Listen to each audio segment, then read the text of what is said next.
Só abrir aqui o material.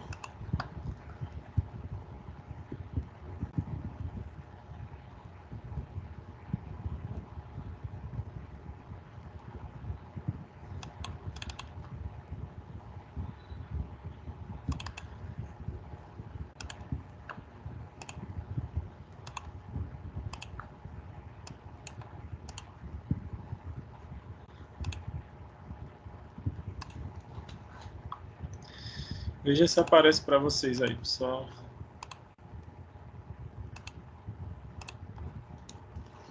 Aparece?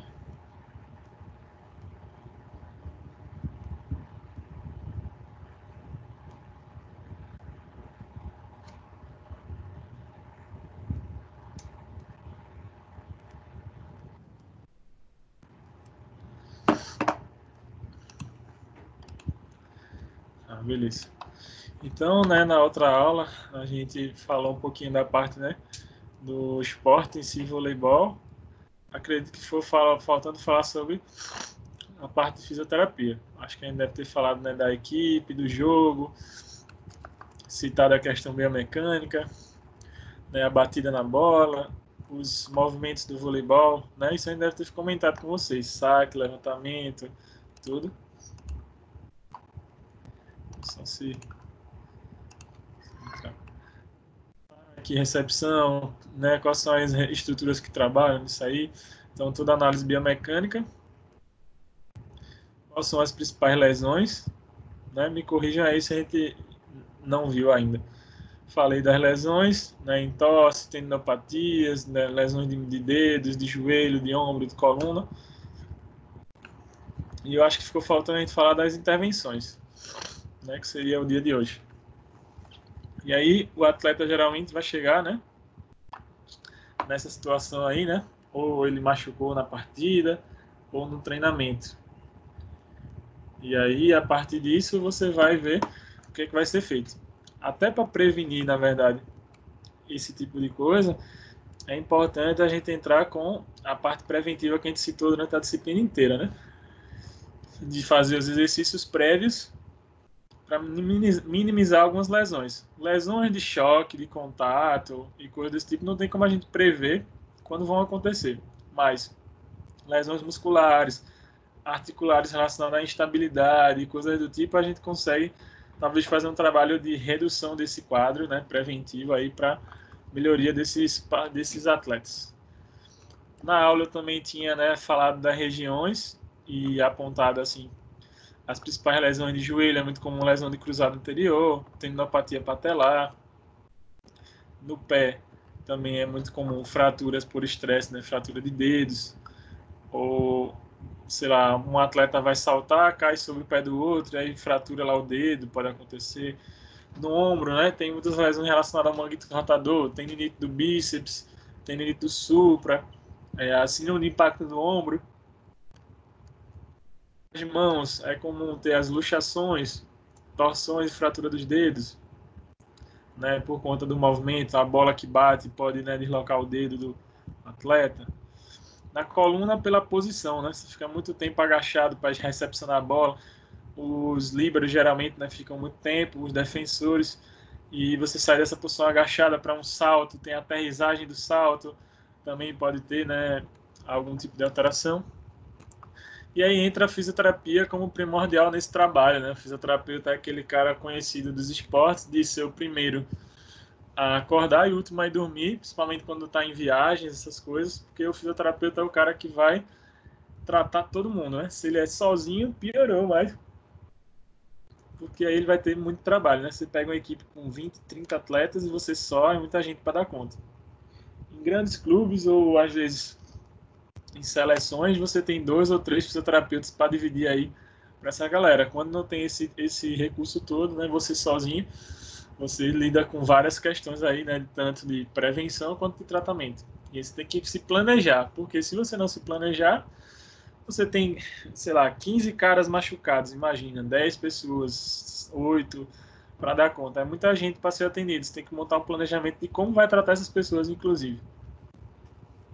Se a equipe multidisciplinar tem uma abertura muito grande também, né, com você, fisioterapeuta. Aí você pode entrar com a questão de, nos treinamentos, na parte de aquecimento, de mobilidade, trabalhar alguns exercícios específicos para o grupo, de acordo com a necessidade de cada atleta. Você consegue, né, montar um quadro dessa forma, né? E aí, esse profissional fisioterapeuta se torna importantíssimo na equipe, não como coadjuvante, também como, né, um braço direito aí da comissão para poder, né, ter essa melhora. Aí, não sei, essa parte acho que eu não devo ter comentado muito, né, dos artigos. Me corrijam aí, meninas. A gente falou dessas coisas não, né? Acho que só falou do esporte em si, não foi? Pessoal, vocês estão aí? Não, falou não dos artigos não. Pronto, beleza. Então vamos lá. E aí, o ideal, né, o suprassumo da coisa seria a gente falar de prevenção, né? Então, esse aqui é um estudo que saiu, inclusive, esse ano, 2020, falando de prevenção de lesões. Num grupo, né, de voleibol feminino recreacional, né, que treina, joga algumas partidas. Foi um ensaio clínico, né, randomizado e controlado. Jornal de Esportes Science, né? E aí, o que é que esse grupo fez? Né? O grupo que fez a pesquisa desenvolveu um programa, né, de tratamento, um aplicativo, uns exercícios que os atletas faziam no momento do aquecimento. Então, no momento do aquecimento, era uma intervenção chamada Vollenwellen, que eles, né, deram o nome, esse software, né, que seguia isso. Um programa de aquecimento baseado em exercícios, visando prevenir ou reduzir o número de lesões. Focado em lesões no ombro, joelho e tornozelo, que a gente viu que tem muita, né, queixa dessas regiões. E aí o programa durava 15 minutos. Então o atleta, né, fazia esse trabalho, né, um grupo, né, eles pegaram a equipe e dividiram. Metade fazia esse trabalho, outra metade não. E esse trabalho era dividido em um aquecimento cardiovascular preparatório, com duração de 2 a 3 minutos. Depois, exercícios de estabilidade, como prancha, por exemplo, com duração de 2 a 3 minutos. Depois, exercícios específicos para o joelho, trabalhando agachamento, de 4 a 5 minutos. Exercícios depois para ombro, né, trabalhando força de rotação externa com teraband, 4 a 5 minutos. E, por último, exercícios para tornozelo, com duração de 2 a 3 minutos, também incorporados nesse programa. E aí, aqui é uma tabela, né, mostrando a característica, né, dessa equipe em relação à idade, né, eram todas do sexo feminino, né, a maioria, na verdade, sexo feminino. E aí, em relação também à exposição ao voleibol, às horas de treinamento, porque a gente sabe também como fator que quanto mais o indivíduo treina ou joga, maior chance de ter lesão também, né, porque ele está submetendo-se à carga da atividade. Então, nos estudos, eles também pegaram o total de horas de treinamento e de partidas. O total geral, quantas horas de treinamento, quantas horas de partida. E as lesões, né, prévias que ocorreram há 3 meses antes, né, 3 meses prévios. E aí, né, esses dados aqui comparando o grupo, né, que recebeu a intervenção com o grupo que não recebeu a intervenção. Então, o grupo que recebeu a intervenção tinha 42 lesões prévias, né, durante 3 meses, e 36 o outro grupo que não recebeu a intervenção. E aí essa intervenção, esse trabalho foi um trabalho feito na Holanda, então holandês, e aí tinha uma disponibilidade lá do site. Não cheguei a confirmar se ainda existe esse site, né, para você baixar esse aplicativo, né, se tiver curiosidade. Um aplicativo para smartphone, que vai ter as informações, instruções e exercícios para essas atletas fazerem. E vira como uma cartilha, né, que elas podem estar fazendo.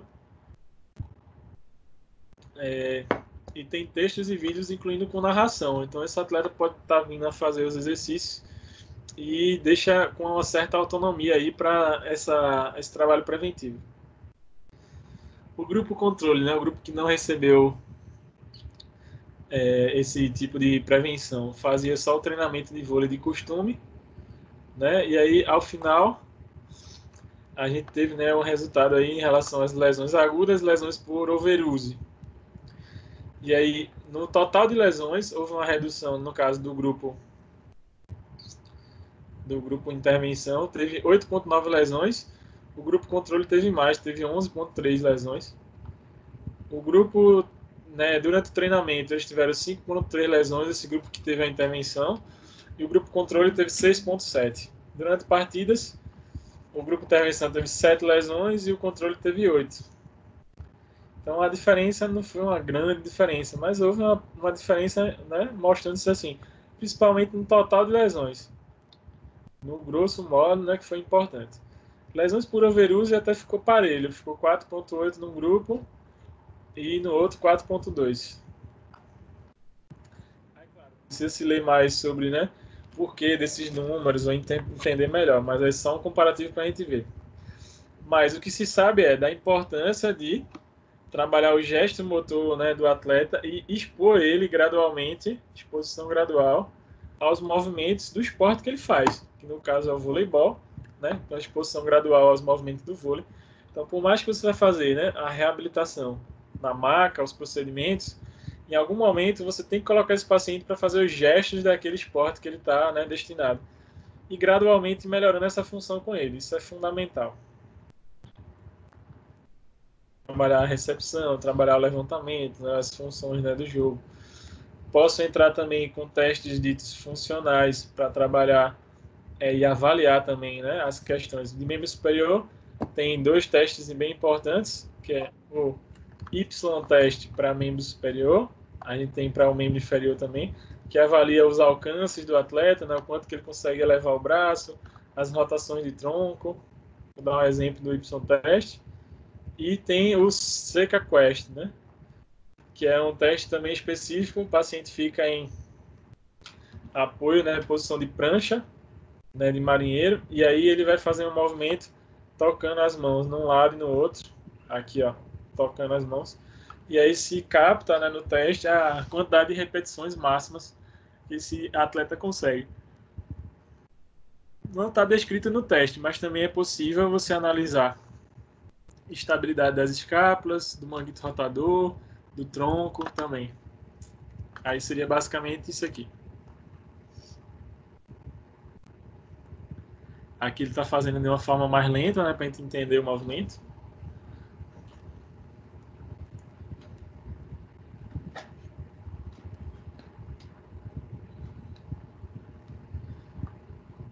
Também posso fazer, né, ou pode ser feito de forma mais rápida.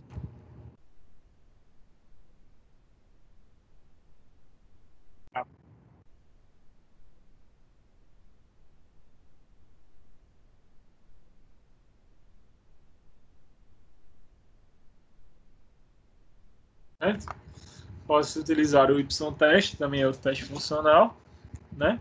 Além de todos os testes comuns, né, ortopédicos e de avaliação que vocês já viram, né? Pedir para o paciente abrir o braço, verificar o arco doloroso, né? Verificar a amplitude de abdução, de flexão, extensão, os movimentos do ombro em si, se existe alguma compensação, se outra articulação está participando e impedindo esse movimento, e toda a restante, né, da anamnese, dos testes clínicos, teste de força, agonometria, etc. Eu posso estar vindo fazendo para identificar a queixa do meu paciente. O que é importante a gente destacar aqui é que quanto mais próximo, né, ou quanto mais a gente se preocupa com investigar e tratar a função, melhor hoje em dia tem se mostrado, né, as intervenções, quando a gente foca em trabalhar as funções. Porque esses próprios movimentos podem virar exercício depois para o paciente. E aí, depois que eu tenho todo um parâmetro do meu atleta de voleibol, sei a realidade dele, o que ele apresenta, eu posso pensar nas intervenções, né? E as intervenções vão girar desde eletroterapia até a terapia manual, a parte de cinesioterapia, se o clube tem piscina, pode ser piscina aquecida, né? A parte, ou mesmo a banheira de gelo, a crioterapia, os elementos do recovery que a gente viu, eu posso variar em cima de tudo isso. Geralmente, os recursos da eletro são utilizados em quadros mais agudos, ou os resultados clínicos melhores a gente vê em quadros mais agudos. Muitas vezes eu vou ter um atendimento na própria quadra, né, para fazer com o meu atleta, ou às vezes o clube destina uma salinha, um local específico para esses atendimentos. Na época que eu trabalhava no basquete, né, trabalhei no basquete e no voleibol, a gente tinha alguns pronto atendimentos que eram feitos na quadra, mas existia essa linha de atendimento da fisioterapia para tratar os atletas. ou quando não, os atletas iam na clínica escola da faculdade que eu trabalhava, que eu era aluno ainda, né, me formando. E a gente atendia eles lá. Mas muitas vezes o atleta vai ser tratado no próprio local de treinamento. Então ele está aqui sendo tratado e está assistindo o jogo, por exemplo. O fisioterapeuta está fazendo esse acompanhamento. Na maioria das terapias, né, dos tratamentos, é bem indicada a parte de exercício específico. Posso associar com rolinha de liberação, né, fazer as autoliberações, liberações faciais, associado, trabalhar a respiração, os padrões de movimento. E é importante também, né, analisar toda a questão do indivíduo, não só musculoesquelética. Geralmente o atleta de vôlei vai chegar para a gente com problemas aqui, musculoesqueléticos. Mas também é importante a gente avaliar, né, o quanto que os órgãos dele podem afetar alguma coisa. Então, se esse paciente tem prisão de ventre, tem gastrite ou refluxo, coisas desse tipo. As questões emocionais, de estresse, a parte psicológica, né, biopsicossocial desse atleta, as alterações de postura que possam estar sobrecarregando algum segmento, o meio ambiente do indivíduo, se ele está feliz no clube que ele joga, se ele está feliz na posição que ele joga, se ele, etc, né, relacionamento com o treinador, com comissão, com a própria família dele, com, né, relacionamento de casa e tudo, que isso lida diretamente com o elemento perceptivo do atleta, como que o atleta se percebe naquele meio para buscar essa melhora, o que ele come, então geralmente ele segue em dieta restrita, o sono, né, todas essas questões. Então, hoje em dia, a gente precisa olhar o atleta, aqui estou dando o exemplo do voleibol, poder ser outros esportes, né? Infelizmente, pelo nosso tempo, né, de aula que começou depois, não deu tempo de abordar mais outros esportes além do que a gente viu, corrida. Falamos, de certa forma, um pouco do futebol na parte de lesões musculares, crossfit, voleibol. Queria ter tempo para abordar mais esportes com vocês, então falar sobre basquete, sobre outros. Mas o grande problema é o nosso tempo. Mas aí, nada impede em outros cursos da vida ou em outras disciplinas, vocês, né, ou em outros momentos de palestra, curso, ver um pouquinho de cada área. Não sei se você percebeu e ficou claro que em cada esporte eu tenho uma especificidade diferente e tenho um trabalho mais específico, um trabalho mais focado para cada esporte. Mas a gente precisa levar em consideração o ser humano como um todo, em que ele tem a parte bio, né, a parte que vai ter as lesões, as disfunções, o comportamento dele também influencia, as crenças, o estresse e o meio que ele está inserido totalmente, na parte social dele. Então, se algum desses eixos aí estão mais fracos ou mais fortes, isso pode desequilibrar esse atleta e fazer ele ter lesão. Então, aspectos de crença, né, espiritual, aspectos sociais, de comportamento ou de sentimento, como esse atleta está no momento, vão moldar totalmente as atitudes e crenças dele, as questões de cinesofobia, de medo, etc. E isso vai fazer o paciente permanecer ou não com dor, ficar cronificado, né, nas lesões ou não. Mas a gente sabe que como a melhor ferramenta de prevenção que a gente tem é a parte da atividade física. Isso aí não tem como negar, né? E aí fazer atividade física, né, ou botar esse atleta para fazer exercício preventivo seria o ideal. Para cada vez menos a gente precisar estar botando mão no tratamento. Vai acontecer a situação de ter que fazer? Vai. E aqui eu trouxe alguns estudos relacionados ao voleibol, né, falando sobre tratamento. Na grande maioria, falando sobre cinesioterapia, mas também tem parte de terapia manual, né, que são geralmente os cargos-chefes dos tratamentos. Esse aqui, estudo para tendinopatia patelar, que é algo que aparece muito, né, em atletas de vôlei. E aí, comparando o exercício isométrico, e no texto você vai ver que ele fala também comparando com a parte de exercício isotônico, isométrico e isotônico. E aí, de resumo geral do estudo, o que é que eles viram?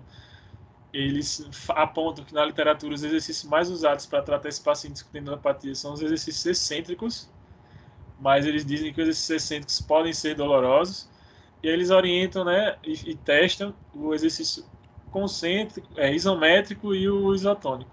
E eles veem que nos resultados do estudo, né, aqui é só falando do resumo, né, da importância dos exercícios, né, exercícios específicos, e aí nos principais resultados eles veem mais resultado, né, nesse trabalho das contrações isométricas, tanto para melhorar a dor quanto para inibição cortical, do que propriamente exercício isotônico. No final faz um resumo disso. Aqui são os valores estatísticos, não vou ficar me prendendo a isso aqui. E aí, como conclusão, o único treinamento de resistência contra contrações isométricas, ou seja, o trabalho isométrico reduziu a dor no tendão imediatamente e depois de 45 minutos. Esse estudo ele viu isso, a abordagem durante imediata, se melhorou dor, e 45 minutos após. Talvez poderiam ter sido feitos outros estudos para ver um tempo maior, se tem essa duração de redução da dor. A redução da dor foi paralela à redução da inibição cortical, isso na contração isométrica. Na contração isotônica não teve grande diferença, então fazer isometria foi o que eles viram de positivo aí, né, nesse trabalho. Aí depois eles falam mais sobre estudo, tendinopatia, que eu botei mais aqui para leitura. Em relação ao exercício excêntrico, a gente tem alguns exercícios excêntricos, né, importantes aí. Por exemplo, para isquiotibiais a gente tem o nórdico, que é esse exercício aqui em que o atleta vai fazer esse movimento, né, em direção ao chão e que vai trabalhar de forma excêntrica a musculatura.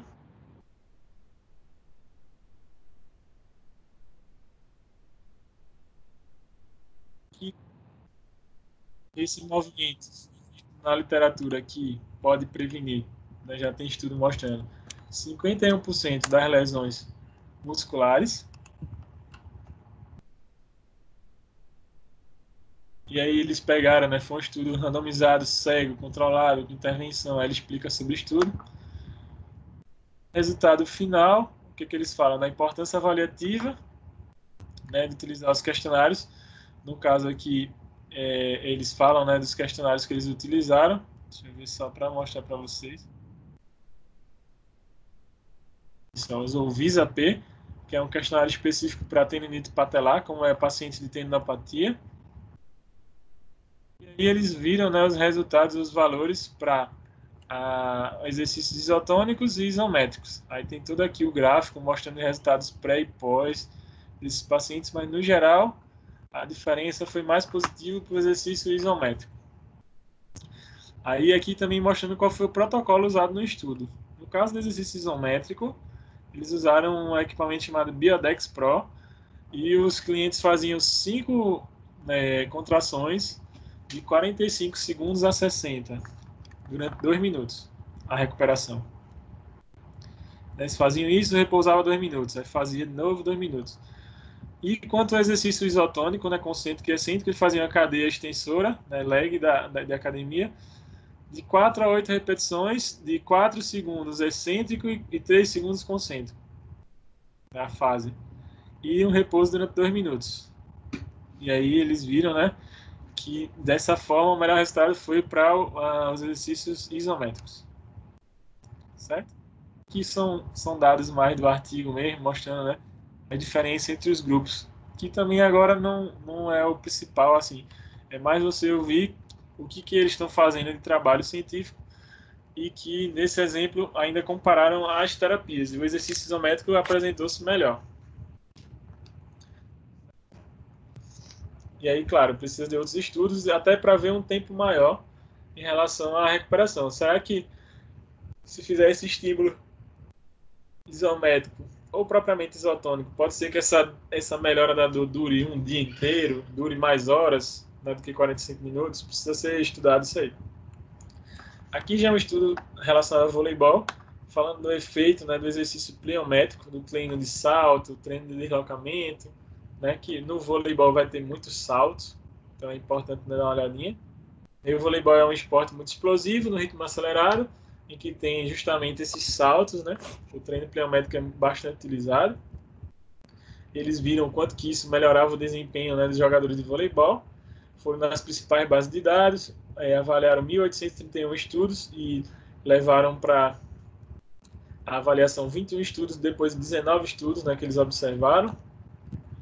Aqui é toda a parte de divisão, né, até chegar nesses 19 estudos, critérios de inclusão e exclusão. Geralmente, quando você vê estudo que tem toda essa divisão, que mostra essa questão dos grupos, explica bem direitinho como foi feito, é um estudo que possivelmente é confiável. Aqui mostrando a qualidade, né, o score em relação aos estudos incluídos. E aí deve ter, obviamente, esse valor de referência para saber os estudos que foram bons e os que foram ruins. E aí, dos 19 estudos incluídos, eles viram bastante sobre, né, falam muito sobre o salto vertical, né, utilizados para avaliar e para tratar, né, saltos repetidos de 15 a 30 segundos, 14 estudos, 11 dos 14, também viram dados sobre treinamento pliométrico no salto vertical em mulheres de faixa etária de 14 a 22 anos. Então, geralmente, a faixa dos estudos são atletas jovens. Os protocolos de treinamento variam de 2 a 3 sessões. Geralmente, mais comum, né, os protocolos de treinamento usando exercícios pliométricos, como saltos, mas também trabalhando força, flexibilidade. E seria esse aqui o exemplo do salto vertical. Salto vertical, por exemplo, pode ser interessante no bloqueio do atleta de voleibol, né, o central, ou os próprios pontas e o levantador, mas o central precisa muito. E aí existe o teste, né, também que pode ser utilizado, salto na mesma posição e o salto tocando na parede. Aí eu dei exemplo aqui de vídeos, salto na mesma posição. Você analisar esse salto, como é que é o salto? Existe salto tocando na parede, que seria esse teste aqui que o atleta vai saltar. Ele vai saltar e aí vai ser visto o salto que ele alcança.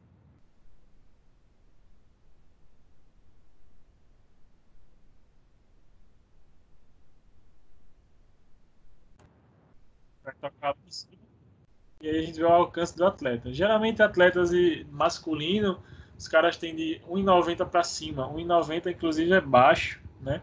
E os caras geralmente têm 2 e pouco metros. O levantador é que vai ter 1,90. O líbero tendo 1,80 e pouco, porque não vai para a rede.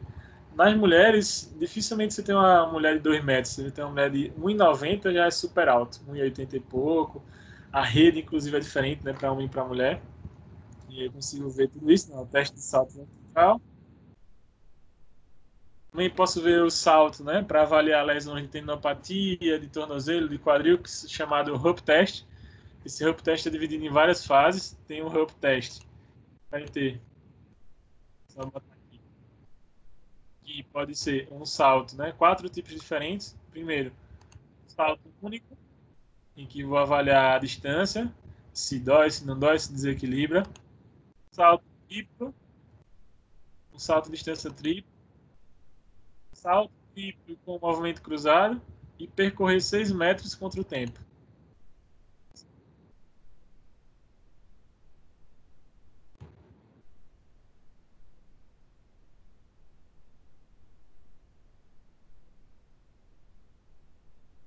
E aí você pega as medidas, no final a gente vai saber, né, como é que está a condição desse atleta. Após a intervenção de treinamento pliométrico, eles também testaram pliometria na água, né?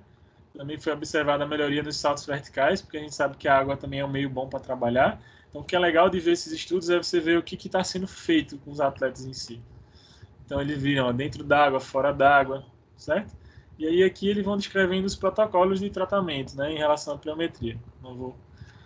geralmente também nos estudos, quando você está com dúvida, é legal às vezes você ir para as tabelas, assim, ó. E nas tabelas eles vão mostrar qual foi o procedimento, né, qual o protocolo. Aqui está em inglês, tudo bem, mas se você pegar no artigo original, você consegue ver como foi esse tipo de treino pliométrico que eles realizaram. E o que o grupo controle fez também, né, ou não fez. Aqui as tabelas mostrando, não vou também me adentrar em todas elas. E aí, efeitos do treinamento pliométrico no desempenho de força. Aí fala os resultados relacionados à força. O que é que eles viram, né? Em relação a isso. E efeitos do treinamento pliométrico no salto horizontal. 4 estudos viram, né, em relação a isso. E aí, salto em distância, né, de pé, que é aquele Hope Test, salto em profundidade. Então, eles viram também resultados nesse ponto. Efeito do treinamento pliométrico na melhora da flexibilidade. 2 estudos viram isso. E aí mostra, né, os resultados relacionados a isso. Teve melhora na flexibilidade de 9 a 14%. E também o treinamento pliométrico sobre agilidade e velocidade, né, também viram. E esses estudos incluíram um sprint de 20 metros, saltos, 2 pernas zigue-zague, né, para ver se tinha alguma melhora nesses atletas. Aqui já é outro trabalho mostrando a parte, né, de técnicas manuais, e eles usaram especificamente a osteopatia, como técnica manual, e associação com exercício, para a tendinopatia de Aquiles, né, nos atletas de vôlei. E é muito comum também, hoje em dia, ter essa associação de terapia manual com exercício, né, para essas intervenções. Então, se o atleta está lesionado, se ele está em reabilitação, realmente a terapia manual pode ser utilizada como conduta, mas lembrando que o exercício é quem vai manter ele bem depois, né? Vai fazer todo o trabalho de manutenção da condição. E aqui descrevendo mais sobre o estudo, falando dessa inter-relação da terapia manual com o programa de exercício. E aqui falando, né, como foi os protocolos utilizados em relação a isso, né, da terapia manual com o exercício. Em alguns trabalhos usou exercício isométrico, em outros trabalhos se usou exercício isotônico. E aí quantas sessões foram feitas, quantas repetições, aí tem todos esses detalhes aqui. Certo? Aí veio a parte de mobilidade, avaliação, o que viram sobre flexibilidade, agilidade. Aqui já é outro estudo também, apontando as estratégias de exercício explosivo para atletas de voleibol, né, que foi falado no outro trabalho lá, que tem, né, é um esporte de explosão, porque o tempo todo a bola vai para um lado, vai para o outro, cai para um lado, cai para o outro, tem o ataque, a defesa, a recepção. E aqui mostrando, né, tabela sobre a população, né, a idade dos atletas, os dados, né, de classificação de cada, né, grupo.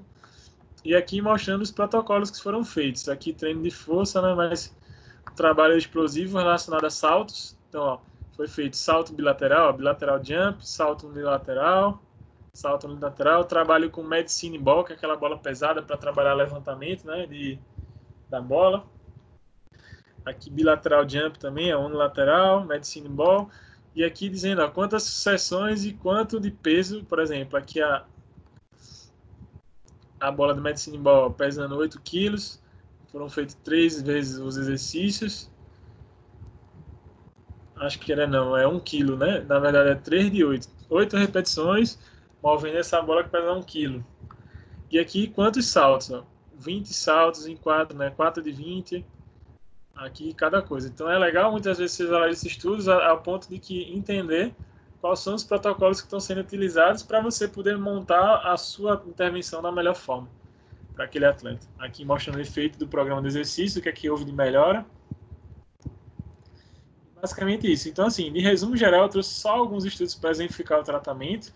Eu tenho desde trabalho de explosão, a trabalho do próprio gesto, a combinação de terapia manual com exercício, a trabalhos específicos para tendinopatia, como a gente viu, aos testes funcionais, certo? E aí eu, assim, vou tratar o meu atleta de voleibol. Certo, meu povo? Alguma dúvida em relação a como que eu posso intervir no meu paciente, né, do vôlei? Claro, o cara se machucou. Eu posso entrar com a intervenção tradicional que vocês aprendem na fisioterapia, as técnicas específicas e tudo mais? Claro que sim, né? Porque o paciente agora está numa condição de reabilitação.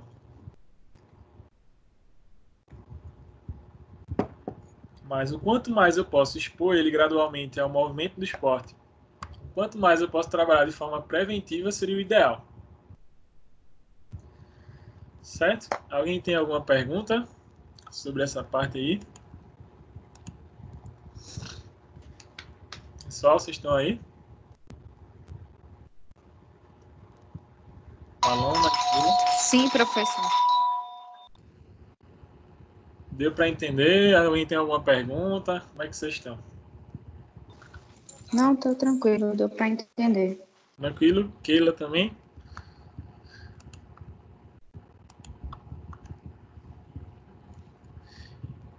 Acho que sim, né?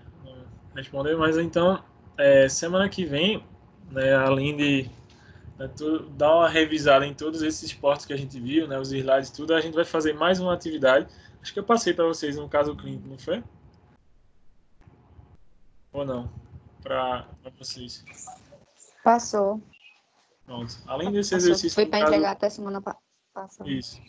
Além do caso clínico que vocês fizeram, semana que vem a gente vai fazer como se fosse uma outra atividade. Isso é só uma provinha, né? Mas não que seja uma prova, é porque é uma atividade para somar com esse caso clínico, para a gente fechar a nota de vocês da disciplina desportiva. Então, semana que vem, Vocês vão entrar aqui comigo no horário da aula, eu vou abrir o Teams aqui e vou mostrar a questão para vocês, ou as questões que vocês vão responder. E durante o período da aula, a gente fecha o chat e vocês vão responder e vão me enviar para somar com essa pontuação do caso clínico e a gente dá a nota de vocês, né, nota final. Certo? Porque, infelizmente, né, já estamos nesse tempo final aí do semestre. Mas aí dê uma revisada, então, nos assuntos, né? Então, recovery, a parte de monitorização de lesões, carga de treinamento, lesão muscular, os esportes específicos que a gente falou, crossfit, voleibol, futebol, de certa forma, corrida, que a gente citou também.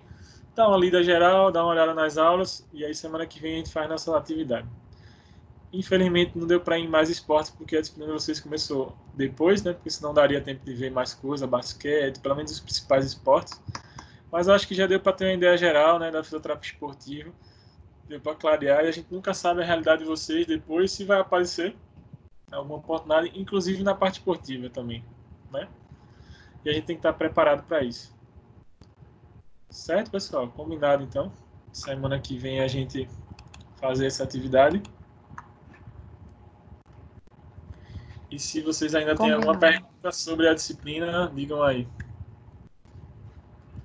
Alguma coisa que não ficou claro? Quer que eu explique novamente? Não, tá tranquilo, professor. O tempo foi curto, mas deu para entender bastante Para coisa. aproveitar, né, as informações, pelo menos, né? Sim. Então, beleza. Estou acreditando e confiando que tá tudo bem. Vocês estão dizendo que tá bem, beleza. Então, é isso, meu povo. Então, semana que vem a gente vem, vamos fazer essa atividade. E aí, para finalizar, né, o semestre, se Deus quiser, em paz, tudo certinho. E aí eu entro com vocês, mostro a prova, né, comento um pouquinho e vocês fazem. Que é diferente das outras disciplinas. As disciplinas que vão ter BDQ, você vai diretamente no BDQ e vai fazer a prova, né? Quem tem disciplina que tem esse sistema BDQ. No caso nosso aqui, que é uma nota final, né, nota única, aí a gente vai somar o caso clínico que vocês responderam com essa atividade da semana que vem. Certo? Combinado? Ok. Kira também, tudo bem? Beleza, Kira, tudo certo. Então deixa eu fechar aqui nossa aula, a gravação.